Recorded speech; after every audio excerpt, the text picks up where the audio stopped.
Welcome to the channel. Today we're sharing a cheating story you won't believe. If you enjoy it, please like and subscribe. Let's get started. I always looked up to Nathan, which wasn't surprising since he was 2 years older than me and my brother.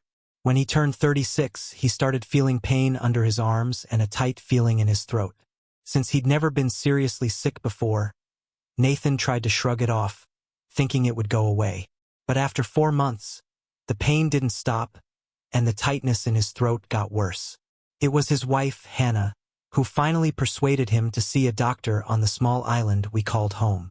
Nathan was the driving force behind everything.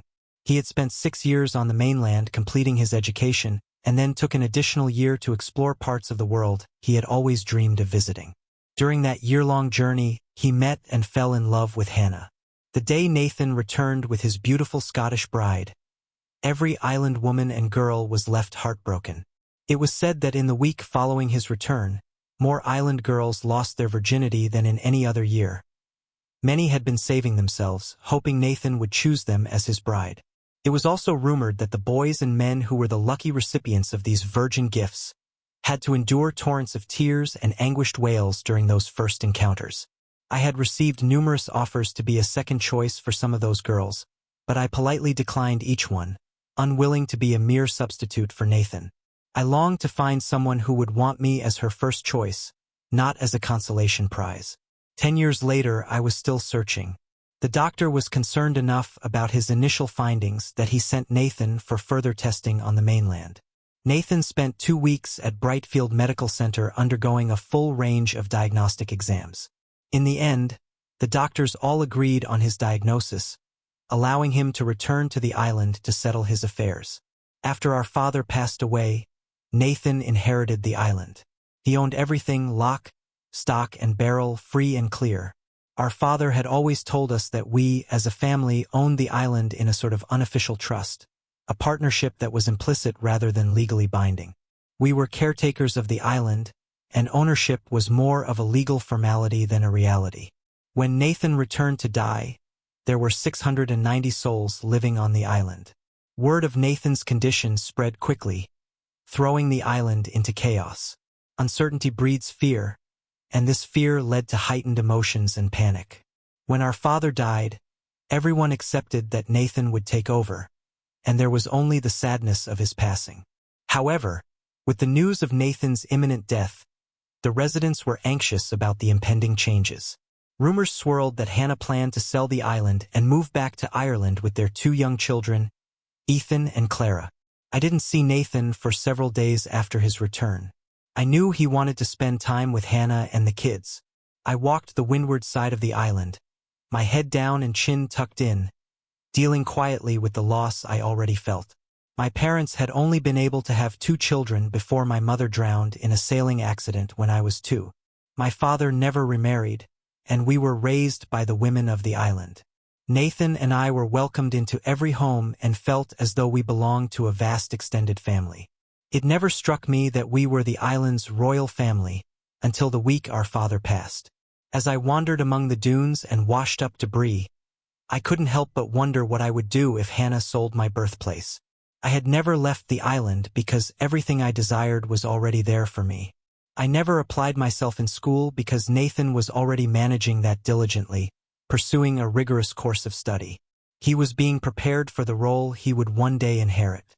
As the younger son, I was free to pursue whatever brought me joy and piqued my interest. I was a decent sailor, capable of handling any vessel with sails under 60 feet. I could swim as well as anyone I knew and dive underwater for 2 minutes or more on a single breath. Climbing palm and coconut trees was easy for me, and I had successfully hunted wild pigs since the age of 9. I knew everyone on the island and had never been in a fight or acted in anger. Those were my skills and accomplishments, hardly a solid foundation or preparation for embarking on a new career in a strange place where I would be a complete unknown. I looked behind me as I walked, hearing a distant voice calling after me. It was Nathan, striding after me with his long steps that seemed to glide above the sand. I never knew how he managed to do that, as I'd sink down to my ankles when I walked along the same sandy path as him. "Jack, hold up now. Don't force me to keep chasing after you. I stopped and waited for him to reach me. When he was close enough, he circled me into his arms, and the two of us shared a moment of closeness and sadness. We didn't discuss the health news, mostly because neither of us had anything to add or say about the medical reality. Nathan loosened one arm from me and, with the other arm, he pushed me forward in the direction I had been going before he approached me. "It's good to see you, Jack. I was hoping to run into you before now. You got a new girl or something?" "Nathan, I figured I'd give you some time with Hannah and the little ones first. It's got to be hard trying to explain things to everyone. Dr. Darrow told me what the people over at Claymore said. I don't understand why this has to happen. First Pop and now you. It's like no one I care about ever makes it past 50 or so. How can you get cancer like that throughout your whole system in less than 14 months? Well, the symptoms for 14 months, maybe, but the cancer? Who knows when it first started?" I looked at my brother then, waiting for him to tell me how long he'd felt bad things happening inside him. I wanted to cry and to go out and destroy something all at the same time. It was so unfair. It wasn't just Nathan and Hannah and the kids and me. It was the hopes and lifestyles of more than 680 people that were being affected by this cancer. It was killing Nathan, but none of the rest of us were exactly going to escape untouched by it. "I've got 2 or 4 months, Jack. That's what we need to worry about now. We need to make sure that everything can go on pretty much like before, after my time is done. It's going to be up to you, big guy." That's what Hannah and I decided. I stopped and just stared at him. There was no way he could even believe that I could fill in for him. I didn't want to, that was the first thing, but even if I did, I wasn't qualified to do it. I'd watched him preparing for years to do what he now did. I remembered the first year or two after Dad died, the 16 and 18-hour days that Nathan had to put in 7 days a week. All the daily decisions that needed to be made and how one thing always affected 10 others. Nathan made mistakes too, plenty of them in the beginning. And that's where most of the time was spent, doing things to make the mistakes less costly and harmful to the island. Our economy was a fragile thing and not at all self-sustaining. Food had to be shipped in, and money that we made in mainland investments had to be used to keep everything balanced and working. I knew nothing about how things worked on the island. I turned on the shower, but I didn't know what it took to keep all the pipes working and the water supply clean and safe. Those were Nathan's responsibilities. Hannah needs to sell the island, then Nathan. I can't do it. He just looked at me with those sad eyes that I'd seen all my life. It always hurt me more to disappoint Nathan than anyone else, even our father. He knew I wasn't trained for this. It wasn't fair for him to ask me either. "We're not selling, Jack. It isn't an option, so just forget that. Okay? When I die, the island goes to you. I don't control it. That's in the original charter. Hannah won't be leaving. Clara and Ethan, this island is their birthright, so they aren't leaving either. You need to be the caretaker now. When Ethan gets older, if you've done a good job and gotten him trained right, maybe then you can turn it over to him and go back to sailing and fishing and hunting all day. Not before then, though. Do a good enough job, and you'll get to sit back when you're 55 and start living your perfect life again." "I can't do it, Nathan. Nothing you can say is going to make me qualified to do it. Maybe we can hire someone to come over and manage it for us. I really feel bad for you, Jack. If I could change places with you, I would. I'm sure you think that my dying is a lot easier than you having to take care of things for a few years. To me, though, I'd love the chance to stick around and do what I always planned on doing." "You never planned for anything, Jack. Don't you think it might have been a good idea to look in once in a while just to see how things ran? Didn't it ever occur to you that this day might come? You're 35, and you've never done a day's work in your life. You need to grow up, and it better be fast because in a month, when my strength starts to fail and they're shooting me up with painkillers, you won't have anyone else to answer the questions you need to be asking me now. You never asked me to learn anything, Nathan. Today's the first I've heard that I was your backup plan for the island. Couldn't you have at least warned me or dropped a few hints?" "I'm sorry, Jack. You're right. I thought there was more time and that it wasn't necessary for you to learn. I'm sorry. I guess I just don't want everyone to suffer because I wasn't prudent enough to anticipate this possibility. I'm scared now more than I've ever been. Not just of dying, although that's no picnic either. I'm scared for Hannah and the kids, for you, and for the island and all its people. I've botched things up badly, and I need you to step in and pull everyone out of the mess I've made. I'm a poor steward, and Dad would be disappointed in how I'm leaving the responsibility he entrusted to me. I hadn't seen Nathan cry since my father's funeral almost 10 years before. Both of us were crying now. I couldn't do what he wanted me to do, but I couldn't let him die thinking that his whole life and what he believed had been his sole purpose for existence was ending in abject failure, either. Nathan, if you could learn it, how hard can it be? You think I can learn it all in a single day? Or should I plan on it taking 2 or 3? He looked at me with the look I'd always wanted from him. We walked back to his office at the plantation, and he started right in during the walk back, letting me know that Hannah would be a big help to me and telling me who on the island really understood how different things worked. When we got to his office, he started in by showing me where all the paperwork was kept and how the various accounts were all interconnected with each other. We sold tea, tobacco leaf, sugar, and fish to the mainland and bought almost everything else we needed from them. There was a complicated investment portfolio that had to generate sufficient income to pay for the difference between what we earned from sales and what we spent on supplies and replacement parts for the worn-out island systems. We had no phones, and our electricity came from 3 small diesel generators and some windmills hooked up to batteries. Our water system was a natural system with makeshift pipes that had been set up and added to haphazardly over the past 50 years. It cost my family more than $125,000 of our family's investment income every year to keep the island economy afloat. In the past 6 years, family income from island activities had dropped to the point where we were dipping into investment principal every year. This year, our annual shortfall was projected to be more than $38,000. Of the 690 residents on our island, only 70 or so contributed to our economy in any direct manner. Until that day, I was one of the vast majority that had contributed nothing. We owned a store on the island, but people just came by and took what they wanted or needed and wrote down in a book the things that they wanted us to get for them. No one ever paid for anything. Nathan told me that was how it had always been, and that was how our father told him to continue doing it. I used that month he promised me, and a lot more besides, as Nathan began taking more and more pain medicine. The time we spent together became more about 2 brothers saying goodbye and less about the old guy breaking in the new guy on the workings of his job. Nathan began to slowly disconnect and drift away from all of us. Cancer can be all-consuming, eating away at more than just the interior organs of its victim. The day finally came when Hannah begged me to leave Nathan alone with her and the children. She felt that seeing me made Nathan feel his guilt at having somehow failed the island more intensely. She wanted him to die surrounded by the successes of his short life, not what he perceived as his failures. Reluctantly, I said goodbye and told him that I loved him. As tradition demanded, the plantation bell was rung 5 times, telling the island that Nathan was finally at peace. I heard the bell as I walked, not far from where Nathan had caught me that day when he first told me that I was to be his successor.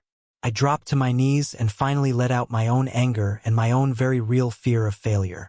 With Nathan now dead, some large part of me wanted to jump in one of the fishing boats and head off to the mainland. I knew I could easily lose myself in one of the cities on the coast and find a way to live out my life being only responsible for myself. If I'd done what I wanted to do, this would be a far different story. It was dark out when I finally got my emotions together and stood back up and walked home to my small cabin. I got up in my hammock and rocked myself to sleep.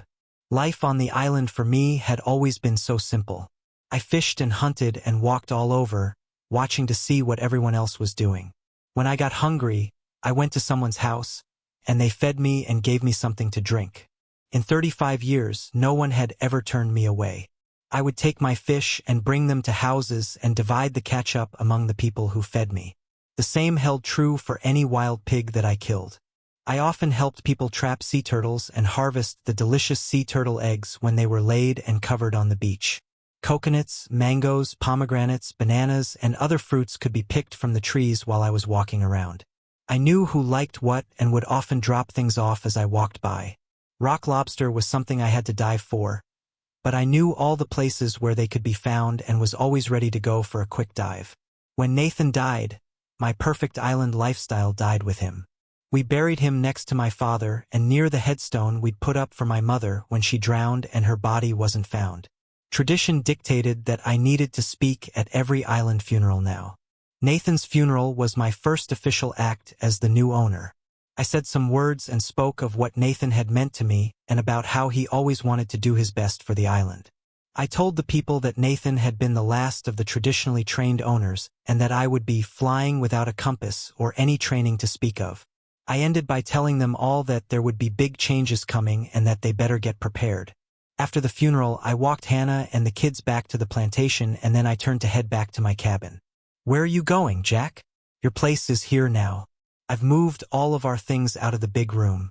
That's where you are to live now. I'm staying in Pop's old room until the children and I decide what we'll be doing." After my mother had died, my father couldn't stand their huge bedroom suite anymore, and so he moved everything of his out to a big downstairs room on the leeward side of the great plantation house. His room had opened up to the veranda in the side yard, and that was where he'd spent the remainder of his life. That room was right next to Nathan's office, now mine. I had to keep reminding myself.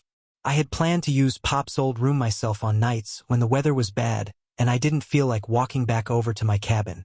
When Nathan and Hannah came back to the island, my father had installed them in the main suite where he and my mother had spent their entire married life. No one had asked me or told me of their plans for me living there. I didn't think I'd be comfortable living up there in that room that was more than 3 times as big as my comfortable cabin. I hadn't slept in a real bed for more years than I cared to remember.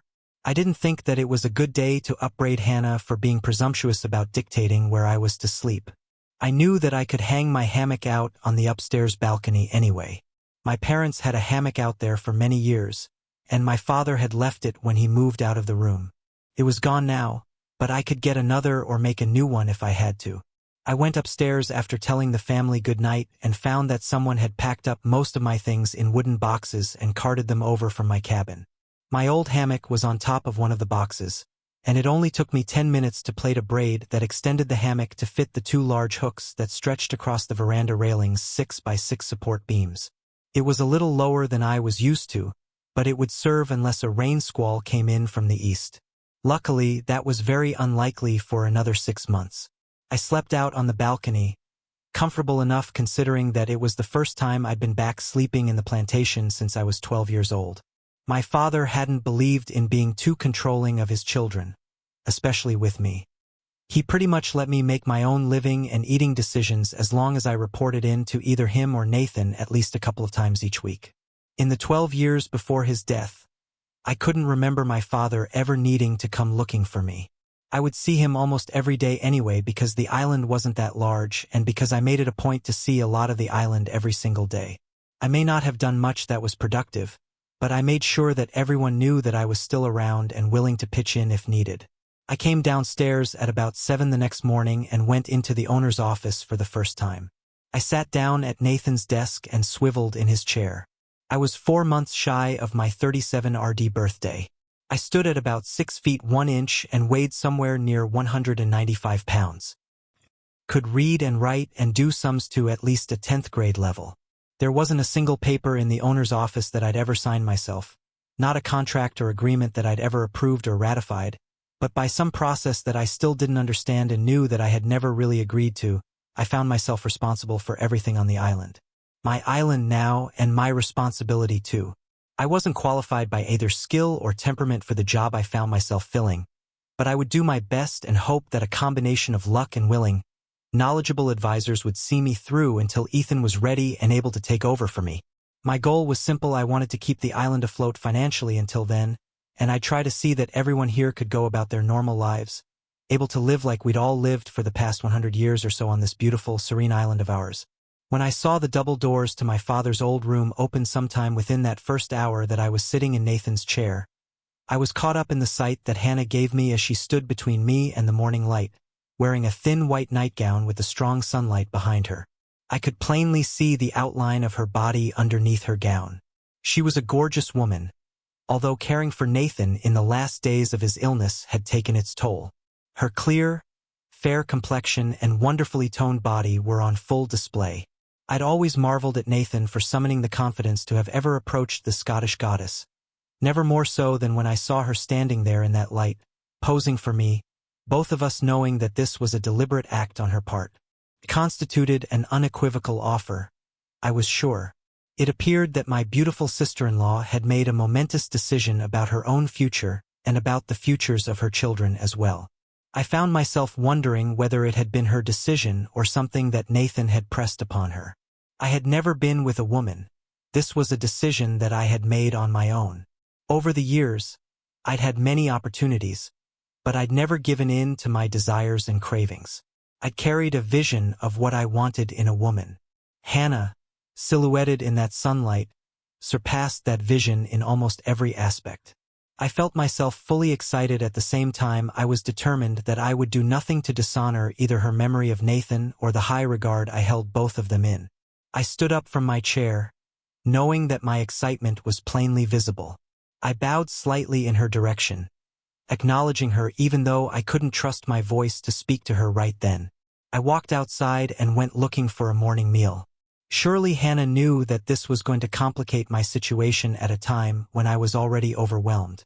I closed my eyes and traced mentally the shape that she had so casually allowed me to see. Nathan had once told me that Hannah was unlike any woman he'd ever known. He hinted that he'd known his fair share and more while attending university. As I'd admitted to having had no experience with girls or women, Nathan had not attempted to go into specifics with me. She's the perfect balance and blend, Jack. No inhibitions or holdbacks. She has beauty, brains, and an unlimited ability to enjoy life. I tried to get her to bring Clara, her sister, here for you, but she absolutely refused to. We'd never spoken of her like that again, but I remembered the look on his face as he described her. Nathan had never seemed more enviable than at that moment in time. While he lived, I'd coveted nothing of Nathan's. Was I going to end up taking his place in every aspect of his life? Would I somehow lose myself, my own identity, and become Nathan's surrogate? A father to his children, a husband to his wife? Is that what I'd settle for? I could certainly have settled for far less. I spent all of the next month doing a careful house-by-house census of the island's population. It had shocked me when Nathan claimed that only 70 people contributed directly and positively to the island's economy. There were now 690 of us living on the island. My preliminary data showed that there were 49 children under age 5, 36 aged 5 to 9, 50 between 10 and 15 years old, and 15 who were 16 to 17. Under children, I had a total of 148. There were 79 boys and 69 girls. None of the children had jobs that made material contributions to the island economy. There were 223 island residents between the ages of 18 and 36. Of these, 116 were males and 107 were females. 33 of the males were engaged in productive labor that benefited the island economy. 12 of the females were productive in the economy as well. This meant that 178 people in our prime working age demographic were uninvolved in producing anything that directly contributed to the economy of the island. I was shocked when I saw that number. I wondered how my family could have permitted and allowed something like that to take place. I knew that I had long been one of the residents that was non-productive, but I hadn't realized that I was the norm rather than an exception. I began to see why Nathan had encountered so much trouble balancing the income with the outgo. The 35 to 59 age group contained 312 residents. This consisted of 144 males and 168 females. 21 of the males were productive to the island economy, as were 19 of the females. Again, that meant that 272 in that age group were classified as economically non-productive. There were 13 residents aged 60 or more. Our oldest resident was Grandma Baker, who claimed to be 98 but was probably closer to 85, judging from the ages of her children still living on the island. Eddie, her eldest, was 60 and remembered his mother being a young and pretty woman when he was growing up. The other 12 were between 61 and 70 and were all females for some reason. Eddie Baker was our oldest resident male at 60 years and 9 months of age. None of the eldest residents were economically productive for the island. By my tally, 85 people added to the wealth of the island. That was a better number than Nathan had given me, but that still represented barely more than 12% of our population. I knew all of these people too, and I knew that many of them were close to being self-sufficient in terms of meeting their own food needs and in maintaining their homes and the paths leading from their properties to the central congregating areas of the island. It wasn't all simple black and white numbers that I was dealing with. We had 40 people engaging in our commercial fishing fleet, but there were another 6 who operated the boat that delivered fish to the mainland. Only 2 people grew our tea, but 7 others worked the harvest that occurred several times each year. 5 of the tea harvesters also worked in the fishing industry. 3 people tended the tobacco leaf growing, but they grew their tobacco on pieces of land maintained by several other families who didn't participate in the planting, tending, or harvesting. The sugar cane was spread out on one whole side of the island. Many people worked in the cane fields during harvest, but only 5 spent time clearing and burning the fields for later new growth. There probably wasn't a house on the island that didn't have 3 or more machetes that were kept sharp and ready to help with the cane harvests. I had always worked the cane harvests for at least a portion of the cycles. Another fact I unearthed was that our commercial fishing hadn't produced a net operating profit in the past 8 years. Our boats were in degraded shape, and we had no one on our island who was able to perform anything more complicated than simple maintenance on the engines of any of the boats. We had lost a lot of our fishing skills when people who knew their trade had stopped teaching it to our young. More than half of our total workforce was involved in plying a trade that wasn't making us any money. If we used profit as a standard to judge productive labor, we had 27 people engaged in work that returned a profit to the island. I started looking closer at the investment returns that Nathan had been getting. What I found really made me nervous. My father had generated a steady 5% return on average each year. It varied from 4.83% to 5.21% over the 25 years he was in charge of investments. Nathan had averaged just over 14% per year. There was no way that I could ever equal that kind of high return, and it would be crazy for me to even attempt it. Nathan was invested in sophisticated leveraged investments, where he was separating different components of yields and selling off the separated pieces as desirable strips. He was also trading in energy futures and clean air credits. I had no idea how to do any of that and didn't even have my own checking or savings account. "Hannah, can you please come help me with this?" I was out in the hall in front of the plantation office when my sister-in-law was walking by.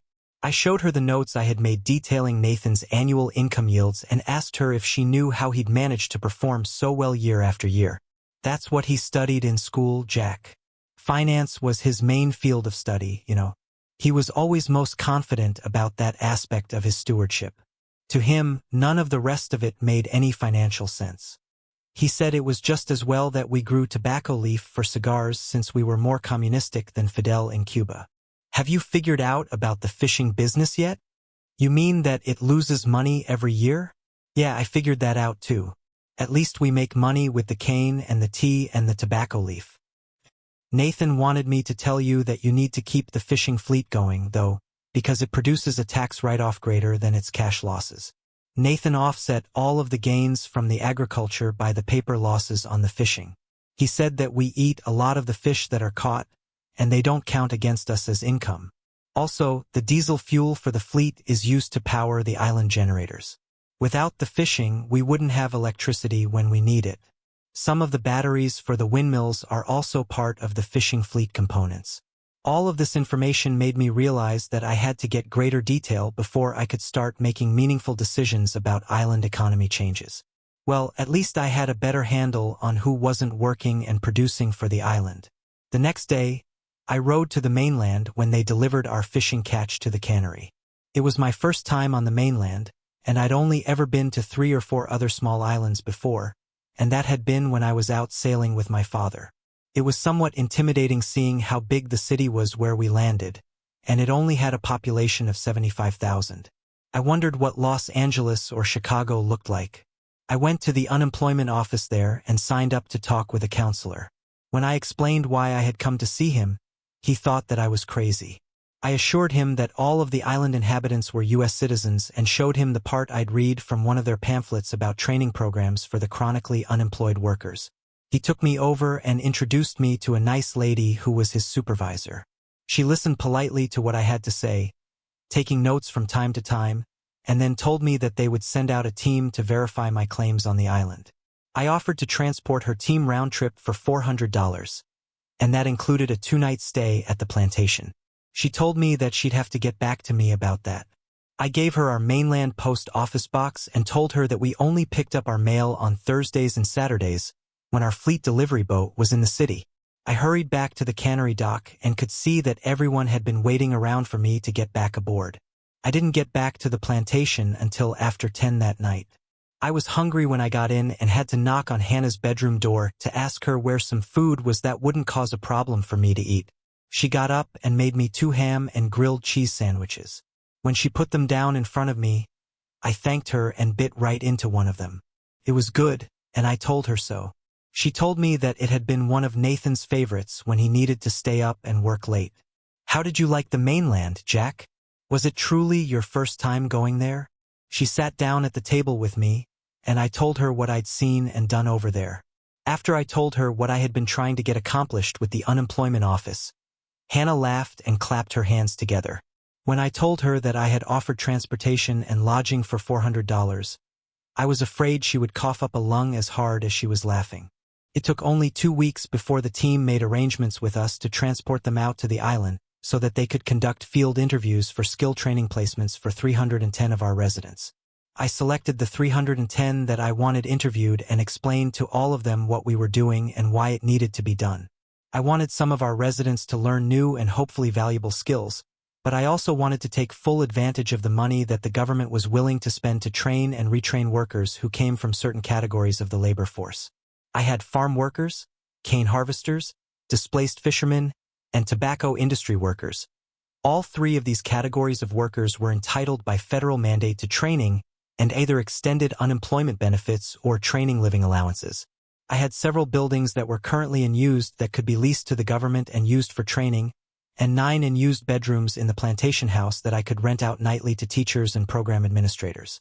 We had 3 boats that were licensed to carry up to 15 passengers, with the tickets held by our captains and the certifications of the boats themselves. The interview process took longer than we expected, but we finally managed to get 227 of our applicants accepted in one retraining program or another. I made the state a good offer on 3 training buildings and got a signed lease for 6 of our plantation rooms at $35 per night per room.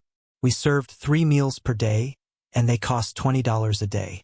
It was a family-style menu, and each guest had to either opt in or take care of his or her own food needs. With all of the rentals, leases, and transports, the island was taking in over $5,500 per week. The residents in training for the various programs were being paid $890 per month per student, and the shortest training program was for 14 weeks. Hannah acted as hostess for the plantation rooms, and we brought in several residents to cook and help with the room cleanups and the linen and towel laundering. Hannah and I jointly decided that we wouldn't take any of the training money from the residents, but that we were going to start charging people for a lot of the things they were ordering from our store. For the first time in our store's 55-year history, it started showing an income. Not a profit, but having an income was a great beginning for us. People started getting used to paying for the things that they wanted or thought they needed. I used some of the money coming in from the unemployment training to get an unemployed marine maintenance and engine mechanic to come over to the island and work on the fleet engines and to help train a few of our residents in marine maintenance. We let him stay in my old cabin, and he got his meals with the families of the people he was providing training to. His classroom was whatever shed or boat he was currently working on. All his people seemed to be learning good skills, and our fishing fleet started looking like it might not sink if caught in any type of real seas. I withdrew the old directive that Nathan had issued, where the boats had to stay within sight of the island at all times. This allowed the boats to go out to areas where the prospects of a good catch were far better. It didn't seem like it was possible, but all too quickly, 14 months had passed since Nathan had died. Hannah and the children dressed up in their best clothes and went up to the hill to visit Nathan's grave. I had been going up there 2 or 3 times a week quietly and all by myself, explaining some of my ideas to Nathan and talking about the processes I had gone through to arrive at the decisions I had been making. I knew that Nathan wasn't in a position to hear me or certainly to make comments or suggestions, but I still wanted to run some of the things by him if only to get them better organized in my own mind. While I was up there, I decided that it wouldn't hurt anything to let him know about the thoughts I've been having about Hannah and the future I hope she and I might have together someday. Hannah had done some other things to let me know that she was available to me if I was interested. I was very interested, but I wanted to wait for the whole year and to also make sure that she didn't think that I thought I was exercising some right of inheritance with her. She and Nathan had been good together, but I was no Nathan. I waited another week until the weekend, when all the guests had returned back to the mainland for a period of time. I arranged for 2 island women to come over early and get Ethan and Clara and take them down for their first cane harvesting party. I watched from my balcony as the children were led away from the plantation house, and then I got dressed and went down to my office and knocked on those big double doors that connected the 2 rooms. "Come in, Jack." My heart was beating quicker than normal, and I was as nervous as I ever remembered being. There weren't many men still untried and tested with women at my age. I opened the doors and looked over at Hannah, who was lying in her bed, her head and back propped up on several pillows. Her red hair was still piled up in the bun she tied it in when going to bed at night. She was still in her nightclothes and had her covers pulled up almost to her neck. She was lovely just like she was. No makeup or other adornment was necessary to make her more beautiful. I knew some of the pleasure Nathan must have felt seeing her like that almost every single morning of his adult life. As I walked over to the side of her bed, I knew that nothing I'd prepared or rehearsed would serve me as I tried to convince her that I was someone who could offer her a better life than what she now enjoyed. I found myself losing the little bit of confidence that I'd managed to build up after reviewing all that had happened in the year since Nathan had died and left me in charge. It was true that we had generated enough in island revenues that we hadn't needed to use any of the meager profits our mainland investments had produced. I generated a respectable 4.2% return, far less than Nathan's career average return. I was no Nathan, but I was sure that Hannah was all too aware of that. "Hannah, I wanted to see you today. I think it's time the 2 of us had a discussion to see if there is some way the 2 of us can be more together." I stopped and waited to see if she would stop me or divert me from stating my case to her. She was still smiling at me, so I took that as a positive sign and started to move further into my plea. "I know that you were used to Nathan, that it was him you loved and married and made a family with. I always said that I wanted my own woman, someone who wouldn't feel like she had to settle for less than Nathan." Hannah held up her hand then and stopped me before I could continue. "Jack, Nathan isn't here. If he were, neither of us would be having this conversation, would we? I'm still here, though, and I don't have to choose between you and Nathan. I'd be choosing between you and whoever else the island might turn up to court me. Who would you say gives you the most competition for the women's affections here on the island, Jack?" If I were to answer my own question, I'd be forced to admit that no one does. I'm afraid, though, that you will always try to measure up to the impossibly high standards that you have always attributed to your brother. He warned me that you would do that, you know. When he got sick, he was always talking about how disappointed in him you'd be when you discovered how poorly he'd managed the island's resources. He told me that you'd do a better job because you really knew everyone on the island and that you'd made all of them your family for your entire life. Nathan could never have done that, Jack. His gift wasn't that broad. The money he made with the mainland investments, it wasn't sustainable, Jack. You saw the risks he was forced to take each year as the other island incomes tapered off. He projected that he'd need to earn 25% annual returns within 2 more years just to not deplete the principal every year. He stood pacing in his office late on many nights, telling me that it just wasn't possible to do. In 14 months, you've instituted sustainable growth and changes to the economy of the island. You've gotten residents to train and acquire the skills that can produce money to keep our island on a firm economic footing for many years to come. The fishing was profitable cash on cash for the first time in many years. The people who live here are looking forward to the coming years. Unlike the way it's been for the decade or 2 before, they have hope that something good is in their futures. Hope is crucial for happiness. I want to live here with you, to help raise Ethan and Clara, and to try to do my best for the people here, our island family. I don't want to be a piece in your life's puzzle, Jack. I need to be a hunger deep inside you that nothing else will satisfy. I need a man with a passion for life. Can you summon up some passion, Jack? I don't know, Hannah. I've never tried to. Nathan told me something else too, Jack, because he knew that you could probably make it to this point, but that then you'd pull back and try to play it safe again. He said that has been your pattern since childhood. He told me to help you get past that one stumbling block that always seemed to stop you from pressing forward with your plans. As she spoke, Hannah shrugged out of her nightclothes. I watched her with fascination as she managed somehow to do that while still keeping her covers up so that nothing important got exposed. I'm totally naked now, Jack. Underneath this coverlet, there is no obstruction to what you claim you want. You have to come forward, though, to claim it because I won't go farther than this. She lay there, supported with her pillows and keeping the comforter secure up to her neck. I wanted to throw off my own clothes and ravish her the way I knew that Nathan would have done. Instead, I stood there thinking of Nathan and knowing that she could never accept me like she'd accepted him. She was staring right at my face, and I knew that she could tell that my passions weren't adequate to the challenge she had issued. I began the slow process of withdrawal, knowing that some things were never meant to be. I'd done all that I was capable of doing. I'd said what I'd come to say and offered her what I had to give. I had been right from the beginning, and that was why I'd never been willing to be the consolation prize for those who preferred Nathan to me. I didn't blame them for preferring him. I just didn't choose to settle for being second choice. I turned away, obeying that tight knot in my stomach that urged me to flee before it got even worse. I made it to the office doors before she called out my name again. You, Jack. I choose you. I turned around, and she had thrown off the covers. I drank in all of her loveliness in one giant visual gulp. She was all that I'd imagined, and then some more. It took several seconds for my feet to turn and head back to the bed. Somehow, I'd shed all of my clothes by the time I managed to crawl into the bed with her. She had chosen me. If she hadn't, she wouldn't have called me and thrown away her covers. I remember starting with her face and kissing her wherever I could manage to reach.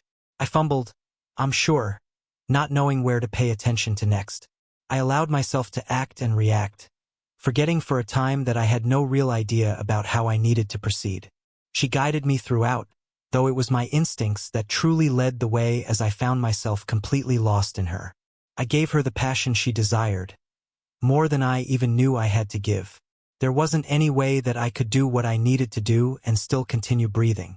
I didn't back away from it, though. I was committed to the end. There wasn't anything on this side that was important enough to stop me from going over to the other side where I needed to be. For the first time in my life, I simply trusted myself and let it all go. After a lifetime of holding back, the letting go was beyond my descriptive capabilities.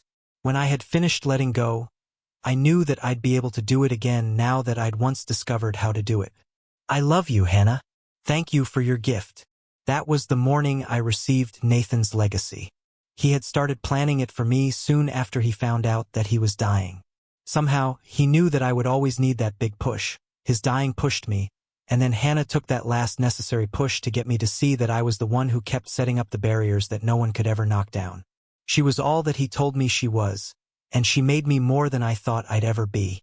Ethan is on his way back to the island now, his degree in hand, and he's coming back with his college sweetheart. He and I will start in by sharing the tasks of running the island. He can do the planning, and I'll look after the implementation of his plans. Hannah and I have 2 children of our own, William and Sophie. Sophie takes after Hannah and is filled with all of life's exuberance. At 10, she already shows promise of being the kind of woman her mother has always been. There is no one on the island who will have the slightest chance of winning her favor, though. William takes after his dad.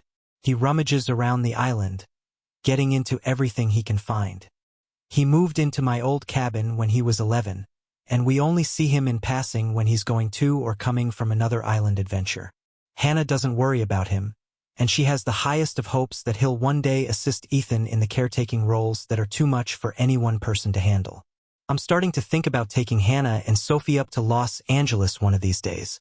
There must be someone up there who has all the requirements to meet Sophie's high standards. I wonder who it is that runs that other island, the one they call Pacific Heights. Thanks for watching. What do you think of Jack's journey and his choices? Let us know in the comments below. Don't forget to like, share, and subscribe. See you next time.